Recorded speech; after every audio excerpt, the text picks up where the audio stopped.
नमस्कार गाईज, स्वागत आहे माझ्या न्यू व्लॉगमध्ये. तर आज सकाळी किचनच्या खिडकीमध्ये आलेला आहे कावळा. आता कावळ्याला मी बोललो बाय बाय. आज सकाळी उठल्यावर पेट पुरायची सुरुवात केली आहे केळं खाऊन. तर आज मी आणि डॅडी मिळून ना गणपती बाप्पाचं सगळं जे डेकोरेशन होतं ना, ते हळूहळू करून आम्ही काढायला लागलो. आणि जेव्हा गणपती बाप्पा आपल्या घरी येतो ना, तेव्हा खूप सारा प्रसाद असतो. आणि तो प्रसाद सगळ्यांना वाटून पण उरतो. तर त्या उरलेल्या प्रसादचं मम्मी काय करणार होती ना, केक बनवत होती. म्हणजे खूप सारे केळे उरले. तर केळ्यांचा आणि गव्हाच्या पिठाचा मिक्स करून मम्मी बनवत होती केक. आणि जेव्हा मम्मी बोलली ना, की केळ्यांचं केक बनवतोय, तर मी एवढा शॉक झालो ना, म्हणजे केळ्यांचा पण केक असतो का? मी फर्स्ट टाईम ऐकत होतो. अरे दिसणार कसं, टेस्टला कसं लागणार, हे सगळ्याची मला एक्साइटमेंट होती.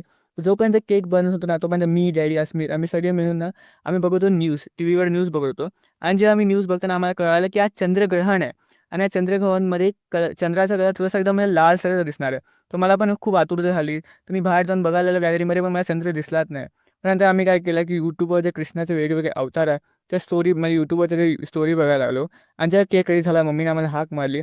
आणि मग सगळे धावत पळत गेलो. आणि जेव्हा केक बघितला, तर तोंडाला असं पाणी सुटलं. म्हणजे केक एवढं सॉफ्ट होता, दिसायला एकदम चांगला होता. आणि टेस्टला तर म्हणजे एक नंबरच होतं. तर आम्हाला एवढी भूक लागली ना केक बघून, की आम्ही हळूहळू ते केक करायला लागलो. फर्स्ट पण तुला व्लॉग मस्त वाटला असेल, चॅनलला सबस्क्राईब करा. आणि मला कमेंट्समध्ये सांगा, की तुम्ही असा कधी केक खाल्ला आहे का?